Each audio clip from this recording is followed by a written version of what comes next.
came out like his hand was on his face, which is so interesting. I was literally 5 centimeters dilated at 1:45 in the morning. She comes in at 2:20 and says, I am 10 centimeters. The baby is right here, ready to go. Like, she didn't know what she was doing. She didn't. I felt like when I was asking for the epidural, they were not really trying to give me the epidural. The main reason I was in denial was because I was not prepared. I was so unprepared. I had nothing ready for the baby.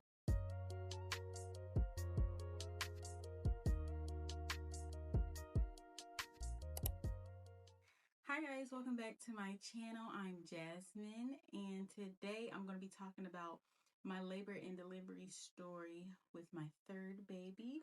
This is Maverick. Say hi. Say hi. Say hi. He is 4 months now, so it's taken me 4 months to record this video, and he's actually sleepy, so he's probably going to fall asleep during this video, but I'm going to have him with me this whole video. Okay, so I am going to have to look at like notes on my phone because I can't remember everything that happened 4 months ago. So this is just going to be a story, so what happened, but I do have the actual vlog of the day I had him, where I'm at like the hospital and stuff. So I will leave that link in the description box if you guys want to check out that vlog. Just a little bit about my pregnancy. I missed my period and I knew I was pregnant before I even took a test. My periods are very regular. They come every 28 days. I don't know why, but I do this every single time. I wait a week and then I go get a test, and it was positive. My pregnancy with Mav was not as bad as my other two kids, but it's still, I still had my hardships because I had two other kids to take care of. I was working, making sure my kids get to school on time, make sure I get to work on time. I had nausea, I had vomiting, just the usual things I experienced in pregnancy. My iron was really low, my vitamin D was really low, night sweats, all of those things. I have, like I said, videos on my channel just talking about my pregnancy or with each trimester, so I will link those in the description box as well if you want to go watch those. Cravings for this pregnancy: ice water, which, like I mentioned in my other videos, it's just so strange that I crave ice water when I'm pregnant because I don't like ice water in real life. Like when I'm not pregnant, I like my drinks to be room temperature, or like my water to be room temperature. I don't care for like really, really cold drinks. So when I'm pregnant, it's just weird because I like my drinks ice cold. Like if there's not ice in it, it's going to be a problem. Like I need them ice cold. And then meat, because like I said, my iron is always low. So I crave meat so bad during my pregnancies. I crave ribs, burgers, bacon, and especially chicken tenders from Raising Cane's with the cane sauce. When I tell you I ate so much Raising Cane's during this pregnancy, it was crazy. Like we were going to Raising Cane's all the time. Like, and it's weird because I don't think I've had Raising Cane's since I've had him. It's probably because we ate it so much, but we went there all the time. That's all I craved was Raising Cane's with that cane sauce. It was so good. My due date was actually 4/20, which is hilarious, but I had him on the 9th, so he came early. My water broke when I was 38 weeks. Some women say like they never experience spontaneous labor where you're having contractions or your water break. Like some women say like they never experienced that. Like all of their kids, they have to go to the hospital and be induced. It's like their body never starts contracting on its own. It's happened at like different days. Like I went into labor with him when I was 38 weeks and 2 days.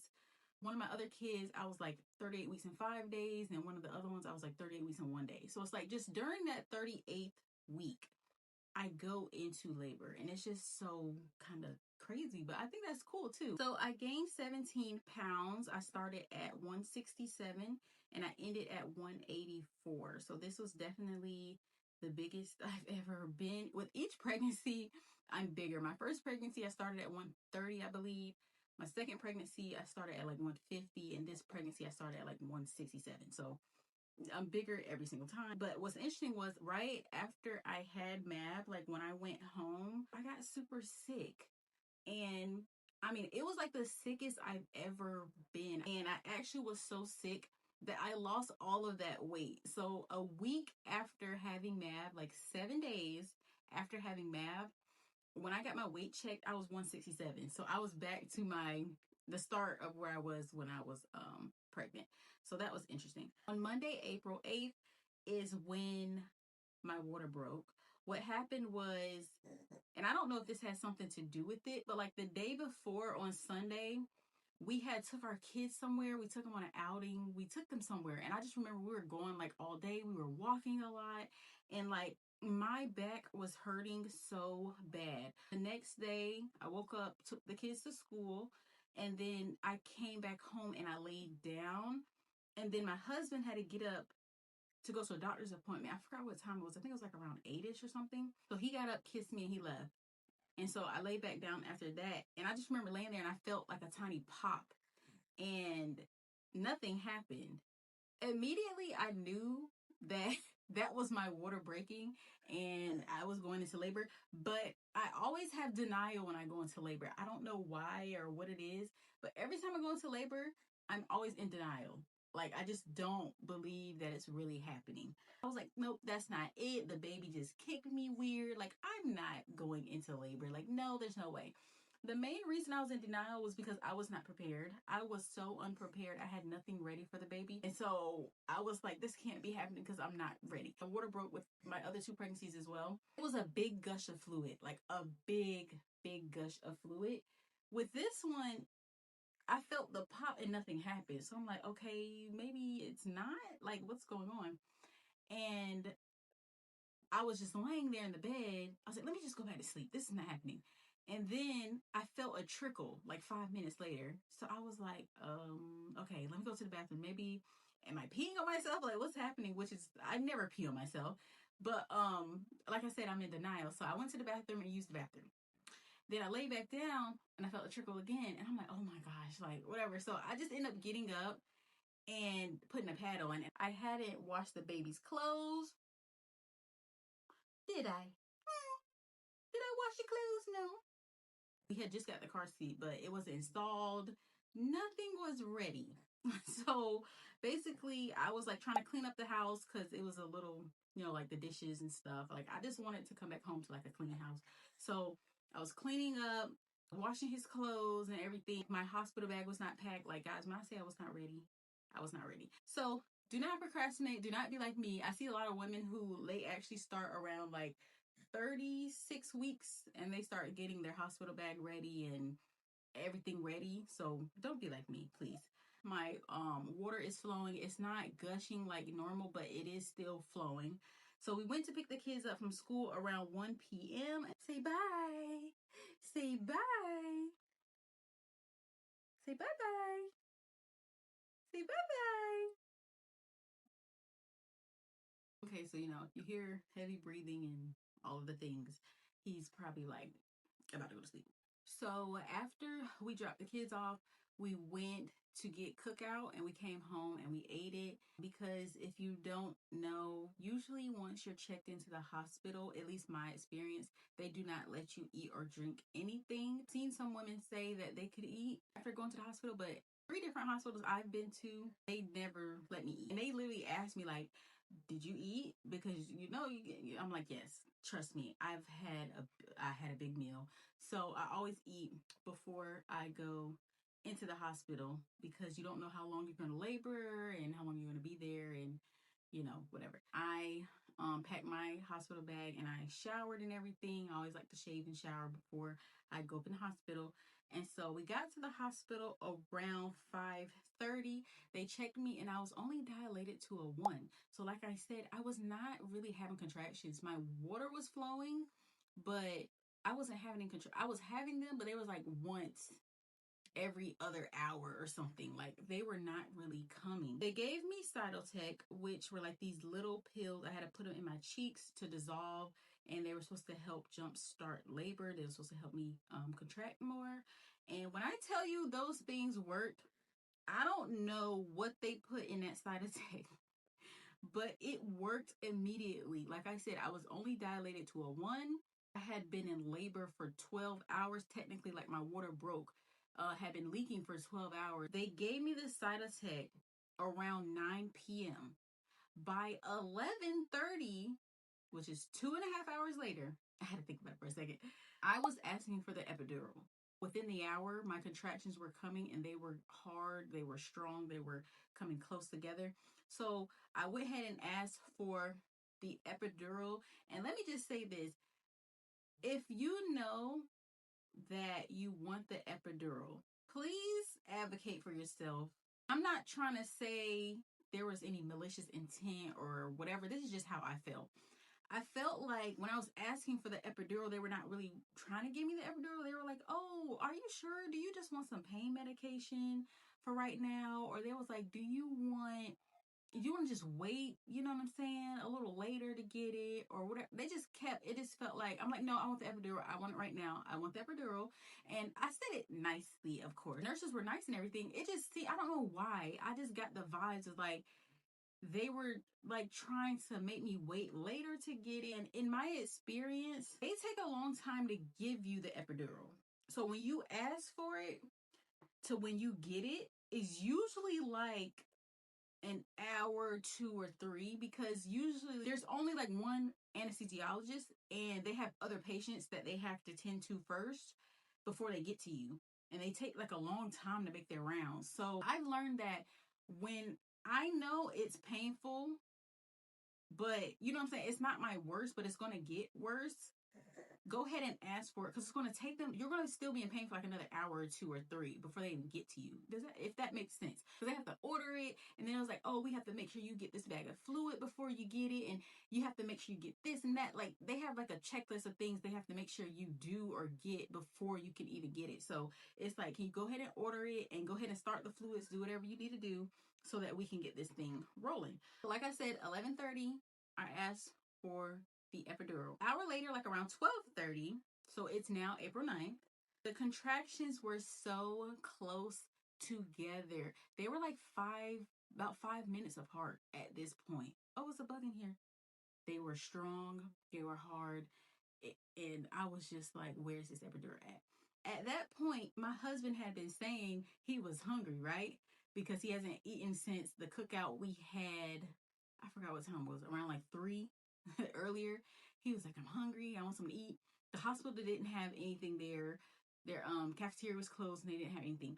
So it's funny because I kept telling him, I'm like, "You might want to go ahead and go get something to eat because I think this is like going to happen soon." So he's like, "Okay, okay, okay." And he left. Of course, when he left, the anesthesiologist came in. So it kind of sucked because my husband wasn't there with me while I was getting my epidural. I think when the anesthesiologist came, it was like around 12:45, 1 o'clock, something like that, in the morning, 1 in the morning. My experience before with epidurals, my first child, the whole process happened really, really quickly. It kicked in. I was numb, like totally numb from the waist down. Couldn't move my legs, anything. So the epidural definitely worked. With my second child, it was too late, basically. I had kept asking for it, but by the time they got me from like triage into my room, they gave it to me. And as soon as I laid in the bed, I had my son. Like, I immediately had to push. I was fully dilated, fully everything. The epidural never kicked in. I never went numb. I felt everything. It was too late. They gave it to me too late. And it was already time to push, and I had my son. So those are my like experiences with the epidural. With this time, like I said, I advocated, like, I'm like, "I want it, I want it, I want it. I don't want to wait till the last minute to get it or ask for it." So I really was telling them, like, I really want the epidural. So the lady comes in, and basically she did it wrong the first time. She was saying that it is difficult because it's like only one tiny little spot where it's supposed to go, and it's sometimes hard for them to find it. So her already starting off with that probably was like a red flag, but whatever. I was in pain. And the worst thing is you're getting your epidural and your contractions are close together. So you have to be completely still while you're getting it. You have to like lean forward, and because they have to really look at your back and your spine, and you have to lean forward, right? And be completely still. Do you know how hard it is to be still while you're having a contraction? When I'm having a contraction, I have to kind of move. I have to breathe through them. Like, it's really painful.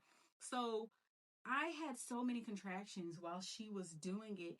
And she took forever. So my husband wasn't there. So the nurse, you know, she was there holding my hand and she was encouraging me, like, you're doing good, Jasmine. You're doing great. You know, keep breathing. You're doing good. But it was annoying because it was taking her so long. Like, I was sitting there just having contraction after contraction after contraction. And she's just back there, like, taking forever. And I can just feel her, like, I don't even know the correct terminology right now for it. But it's like they put the needle or something in your back and the catheter and whatever, and then they're trying to push something else in so they can put the medicine in. I can't think of the terms, but whatever she was pushing in, the catheter, whatever, to try to put the medicine in was not going in. And she kept pushing and pushing, and I felt it. And I'm like, what in the world? Like, you know, those are your nerves and stuff in the back.